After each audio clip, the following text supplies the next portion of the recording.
Aqui nós temos que fazer uma reflexão sobre um problema que é também uma confusão no interior da esquerda.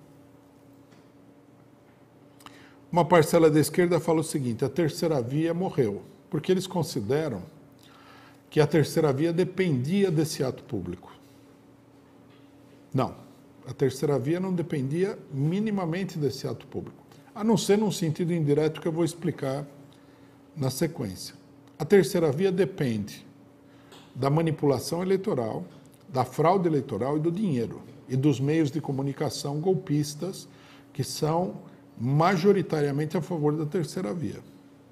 A terceira via depende disso daí, depende dos banqueiros, depende da Rede Globo, depende do STF, do TSE, depende dessas instituições que não tem nada a ver com popularidade real. Ela depende disso. Segundo, como ela não depende da popularidade real, ela está organizando a campanha para tentar levar, né, ao segundo turno um candidato da terceira via. O candidato que apareceu até agora, que está se movimentando e que visivelmente tem o apoio dos principais setores da burguesia, é o senhor João Dória, governador do estado de São Paulo. Né, todo mundo viu aí que o Dória está numa intensa mobilização eleitoral em São Paulo, né, fazendo programas sociais fajutos, que servem para comprar o voto da população, que a revista, se não me engano, a revista Veja, ou Isto É, não sei, já tirou na capa que o estado de São Paulo é o que dá certo na economia, porque enquanto o país retrocedeu, São Paulo teria tido um aumento no PIB de 8%, que esse é o caminho para a salvação do país. Todo mundo, né, durante 2 anos aí de desgraça total do povo brasileiro, com gente morrendo como moscas, fez a campanha do Dória de que ele era o grande inimigo da política negacionista do Bolsonaro, que era uma farsa. Então nós temos aí um dispositivo, digamos assim, político de grande envergadura, não é pouca coisa.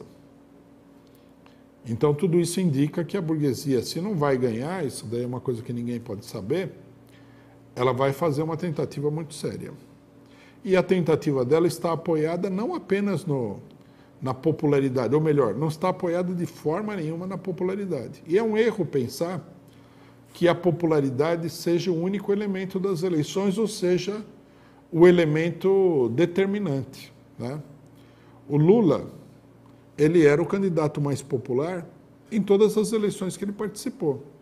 Quem era o Fernando Collor? Ninguém sabe. Quem era o Fernando Henrique Cardoso? Fora do âmbito universitário e tal, ninguém sabia quem ele era.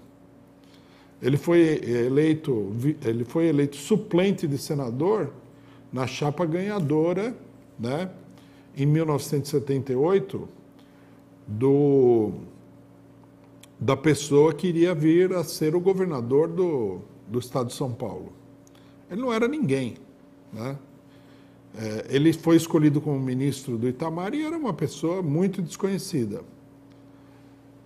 Quer dizer, em todas as eleições, o Lula enfrentou pessoas que não tinham nenhuma real popularidade. Pessoas que conseguiram o voto devido ao aparato político da burguesia. Então, nós não devemos, né, é um erro, descartar a possibilidade da terceira via. Eu vi muita gente falando que não tem terceira via, que acabou, etc. e tal. Tudo bem, é uma política ufanista, né? Serve para o pessoal ficar contente, entusiasmado, rir na hora do almoço, né? Falar, o pessoal não tem nada e tal, só o Lula tem voto, papapá. É muito gostoso, mas não é muito realista para a formulação de uma verdadeira política, né? De uma verdadeira política para a situação política nacional nos dias de hoje, né? Porque o candidato da terceira via tem muitos recursos. E nós não devemos excluir a fraude. O que nós devemos incluir é o contrário. Se houver fraude, a esquerda toda, né, PT, PSOL, sei lá mais quem, PCdoB, estará totalmente desautorizada a falar em fraude. Por quê? Porque eles participaram da campanha feita pela Terceira Via de que na urna eletrônica a fraude é impossível. É uma idiotice, mas foi o que eles falaram. Eles combateram o Bolsonaro que falou, pode haver fraude. Eles falaram, não vai haver fraude. Tenham toda a confiança no TSE. Tenham toda a confiança na urna eletrônica. Tenham toda a confiança no sistema eleitoral brasileiro, o que é uma idiotice de se falar. Se amanhã eles perceberem que a eleição foi fraudada e eles denunciarem, essa campanha vai pesar contra eles. Bom, diante dessa situação, né, que nós temos o Bolsonaro, Lula, Dória, né, e as manifestações estão profundamente ligadas a esse cenário eleitoral. Tem muita gente que fala o seguinte, né? Não, nós não podemos fazer com que a eleição seja determinante na questão da mobilização. É uma farsa. Nós vimos no ato do dia 12, que lá foi um ato eleitoral de pelo menos 2 candidatos, Dória e Ciro Gomes. Eles falam isso que é para intimidar o PT a não fazer campanha eleitoral pelo candidato mais popular.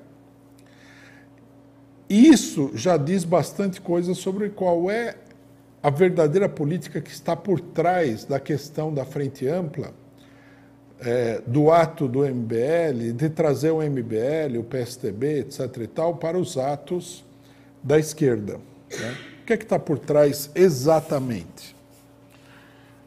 Para entender isso daí, nós temos que entender o que aconteceu em 2013, tá? Que é uma coisa muito pouco compreendida até hoje pela esquerda, porque há muitas interpretações que são absolutamente fantasiosas, né? Na análise política brasileira, acontece uma coisa frequentemente que é absurda, que é o seguinte: o cidadão lê a Folha de São Paulo e quer analisar a situação política brasileira. Isso é impossível. Não é possível analisar assim. Mesmo que você leia 4 jornais da burguesia, você não tem elementos para analisar a situação política de fato. Você tem elementos para saber o que a burguesia pensa, mas para saber o que aconteceu, não.